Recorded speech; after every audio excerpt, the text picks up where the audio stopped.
एक तरफ जहां देश में कोरोना संकट विकराल हो रहा है, वहीं दूसरी तरफ असम में बाढ़ से तबाही का मंजर है। बाढ़ की भयावहता का आलम यह है कि अब तक 89 लोगों की मौत हुई, जबकि 26 जिलों में 56 लाख लोग बुरी तरह प्रभावित हैं। राज्य आपदा प्रबंधन प्राधिकरण ने ये जानकारी दी। हालांकि मीडिया रिपोर्ट्स के मुताबिक पूरे असम में 70 लाख लोग बाढ़ से प्रभावित हुए हैं और मरने वालों की संख्या 125 हो गई है। एएनआई के मुताबिक डिब्रूगढ़ में रंगामोला बाढ़ की चपेट में आने से करीब 95 परिवार अस्थायी आश्रम में रहने को मजबूर हुए हैं। दूसरी तरफ राज्य के हालातों के मद्देनजर केंद्र सरकार ने बुधवार को बाढ़ प्रभावित असम के लिए 346 करोड़ रुपए की मदद का ऐलान किया है।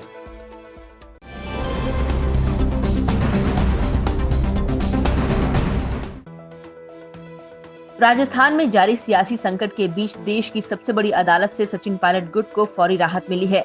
कोर्ट ने विधानसभा स्पीकर सीपी जोशी की याचिका पर सुनवाई करते हुए राजस्थान हाई कोर्ट में हो रही सुनवाई पर रोक लगाने से इनकार कर दिया है। सुप्रीम कोर्ट ने कहा कि पहले हाई कोर्ट का फैसला आ जाए, उसके बाद सोमवार को फिर इस मामले की सुनवाई होगी। इससे पहले स्पीकर की ओर से पेश होते हुए कपिल सिब्बल ने दलील दी थी कि हाई कोर्ट स्पीकर को आदेश नहीं दे सकता। सिब्बल के मुताबिक जब तक अंतिम फैसला स्पीकर द्वारा नहीं लिया जाता है, तब तक अदालत से कोई हस्तक्षेप नहीं हो सकता है। सिब्बल की इस दलील को खारिज करते हुए कोर्ट ने पूछा कि क्या लोकतंत्र में असहमति की आवाज को बंद किया जा सकता है। जस्टिस BR गवई ने पूछा कि स्पीकर कोर्ट क्यों आए, वो कोई प्रभावित पक्ष नहीं है। इस पर सिब्बल ने कहा कि स्पीकर जोशी ने कोई व्हिप जारी नहीं किया था, वो केवल एक नोटिस था।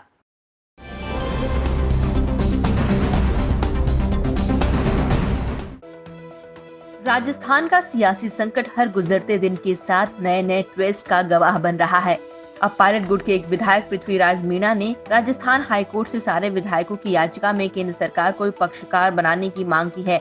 इसके पीछे ये दलील दी गई है कि ये याचिका संवैधानिक प्रावधान को चुनौती देने वाले विषय पर है, लिहाजा इसमें केंद्र का पक्षकार होना जरूरी है। गौरतलब है कि पायलट खेमे की ओर से दायर याचिका पर सुनवाई करते हुए राजस्थान हाईकोर्ट ने फैसला रिजर्व रखा है और 24 जुलाई तक स्पीकर द्वारा किसी भी तरह के फैसले लेने पर रोक लगाई है।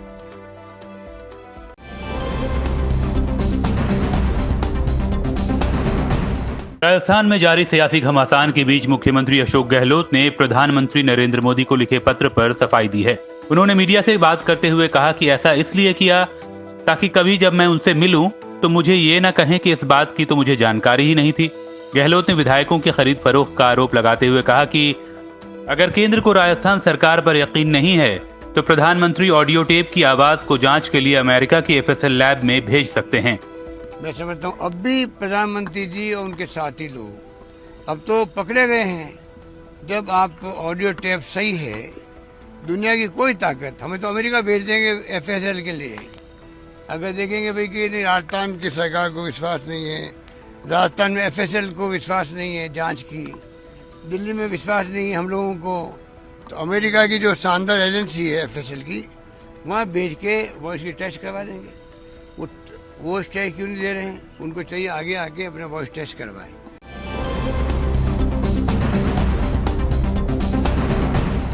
राजस्थान में मचे सियासी बवाल के बीच ईडी ने होटल फेयरमाउंट के मालिक रतनकांत शर्मा को दूसरी बार पूछताछ के लिए नोटिस भेजा है।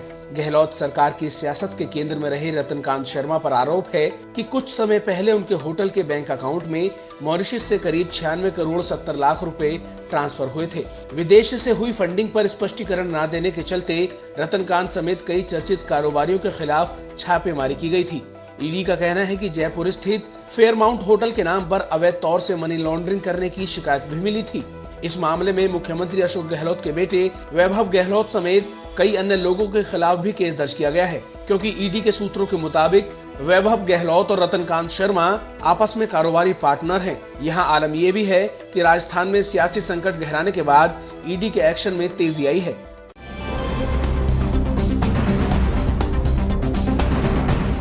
झारखंड में कोरोना के बढ़ते मामलों को देखते हुए हेमंत सोरेन सरकार ने सख्त रुख अपना लिए हैं। सोरेन कैबिनेट ने बुधवार की बैठक में झारखंड संक्रामक रोग अध्यादेश 2020 को मंजूरी दे दी है, जिसके मुताबिक अब राज्य में मास्क न पहनना, 6 फीट की दूरी न रखना और सार्वजनिक स्थानों पर थूकना जुर्म होगा। ऐसे लोगों को 2 साल तक की कैद और 1 लाख रुपए तक का जुर्माना हो सकता है। राज्य के कैबिनेट सचिव अजय कुमार सिंह ने बताया कि झारखंड में अब तक इस संबंध में कोई कानून नहीं था। दूसरी तरफ राज्य में लॉकडाउन लगाने को लेकर भी चर्चा है, लेकिन कैबिनेट की बैठक में इस फैसले के लिए सीएम को अधिकृत कर दिया गया है। बता दें कि राज्य में कोरोना के हालात अब बेकाबू होते जा रहे हैं। बुधवार को यहां 24 घंटे में 439 नए केस सामने आए हैं। अब राज्य में कोरोना संक्रमितों की संख्या करीब 7,000 हो गई है।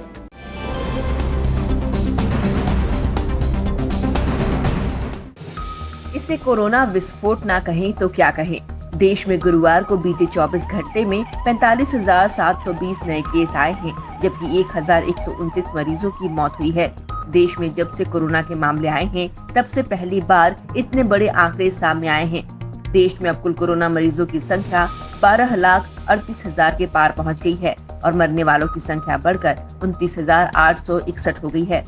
चिंताजनक बात यह है कि अगर यही रफ्तार रही तो 12 से 13 लाख का आंकड़ा पार करने में सिर्फ 2 दिन लगेंगे और हम शनिवार यानी 25 जुलाई की सुबह 13 लाख का आंकड़ा पार कर चुके होंगे। देश में फिलहाल 4,26,167 एक्टिव केस हैं, जबकि 7,82,000 लोग कोरोना से जिंदगी की जंग जीत चुके हैं।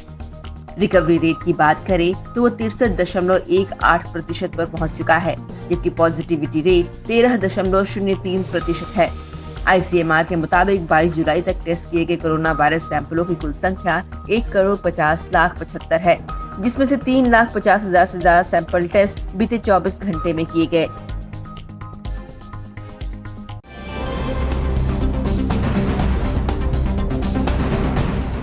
कोरोना महामारी के मद्देनजर HRD मिनिस्ट्री ने गुरुवार को NIT के एडमिशन क्राइटेरिया में छूट की घोषणा की। HRD मिनिस्टर रमेश पोखरियाल निशंक ने कहा कि नेशनल इंस्टीट्यूट ऑफ टेक्नोलॉजी यानी NIT और केंद्र सरकार से सहायता प्राप्त टेक्निकल इंस्टीट्यूट्स में एडमिशन के लिए नियमों में बदलाव किया गया है। अब इन संस्थानों में एडमिशन के लिए JEE मेन 2020 क्वालिफाई करने वाले छात्रों को सिर्फ 12वीं के पासिंग सर्टिफिकेट की जरूरत होगी। इसमें उनके अंकों को नहीं देखा जाएगा। इससे पहले NIT और central government funded technical institutes में एडमिशन के लिए छात्रों को JEE मेन पास करने के साथ साथ 12वीं की परीक्षा में 75% मार्क्स या क्वालिफाइंग एग्जाम के टॉप 20 परसेंटाइल में होना जरूरी था। पोखरियाल ने बताया कि इस संकट काल में CSAB ने नियमों में ढील देने का फैसला लिया है ताकि छात्रों को आसानी हो सके।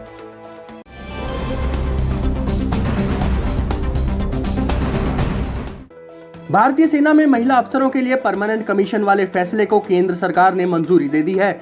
सरकार की तरफ से जारी स्वीकृति पत्र के मुताबिक अब सेना में विभिन्न शीर्ष पदों पर महिलाओं की तैनाती हो पाएगी। हालांकि ये तैनाती कॉम्बैट मिशन में नहीं होगी। रक्षा मंत्रालय की तरफ से आए आदेश के मुताबिक सेना के सभी 10 विभागों में शॉर्ट सर्विस कमीशन की महिला अधिकारियों को तैनात किया जाएगा। साथ ही जज एंड एडवोकेट जनरल और आर्मी एजुकेशनल कोर में भी ये सुविधा मिलेगी।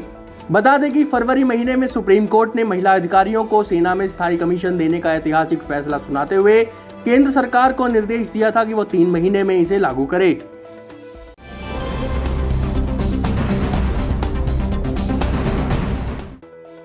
देश भर में कोरोना वायरस के बढ़ते मामलों के बीच लॉकडाउन के कारण स्कूल बंद हैं।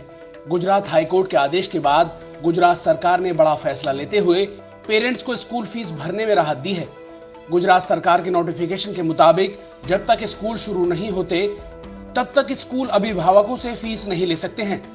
वहीं अगर स्कूल की तरफ से फीस के लिए दबाव बनाया गया तो जिला शिक्षा अधिकारी उन पर एक्शन लेंगे। साथ ही ये भी कहा गया है कि जिन पेरेंट्स ने बच्चों की स्कूल फीस जमा करवा दी है उन्हें स्कूल खुलने के बाद फीस वापस दी जाएगी या अगले महीने की मानी जाएगी। हालांकि गुजरात सरकार के इस फैसले के विरोध में गुजरात के प्राइवेट स्कूल उतर आए हैं। गुजरात के प्राइवेट स्कूल मंडल ने अब से ऑनलाइन क्लास देने से इनकार कर दिया है।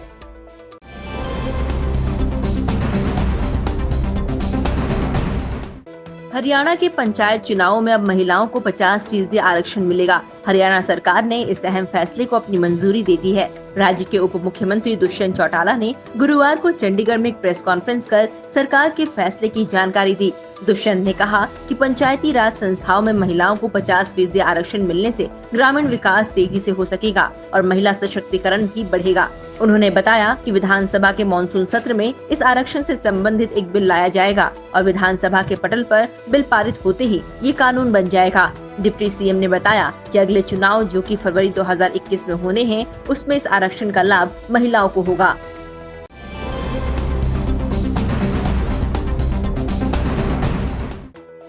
कोरोना वायरस लॉकडाउन की वजह से नौकरियों पर लगा ग्रहण अब हटता दिख रहा है। Naukri.com वेबसाइट की रिपोर्ट के मुताबिक जून महीने में हायरिंग एक्टिविटी में 33% का इजाफा हुआ है। फार्मा सेक्टर समेत 6 बड़े सेक्टर्स में नौकरियां देने में तेजी देखी गई है। कोरोना महामारी के दौर में दवाओं की मांग के इजाफे के मद्देनजर मई के मुकाबले फार्मा सेक्टर में जून महीने में नौकरियों के अवसरों में 27% का इजाफा हुआ है। इसके अलावा IT सेक्टर में हायरिंग में 19% का इजाफा हुआ। वहीं BPO, hospitality, travel, retail sector समेत कई सेक्टर्स की जॉब मार्केट में भी तेजी देखने को मिल रही है। जानकारों के मुताबिक अगले कुछ महीने हायरिंग में ग्रोथ जारी रह सकती है। लॉकडाउन के नियमों में ढील के साथ ही हायरिंग में और भी तेजी आने की उम्मीद है।